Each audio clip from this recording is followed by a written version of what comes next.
Beauty extends beyond the surface of the skin. It all starts within, with a healthy, well-nourished body and mind. Beauty is about how you look, while wellness is about how you feel.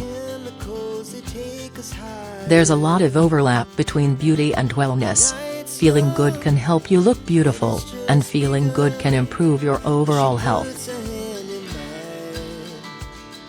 Distinguishing between what is considered a beauty treatment and what is considered a wellness treatment can be difficult. Beauty services are more cosmetic, while wellness services are more health-related. Our goal is to help you feel good about your health, as well as to achieve physical and moral beauty.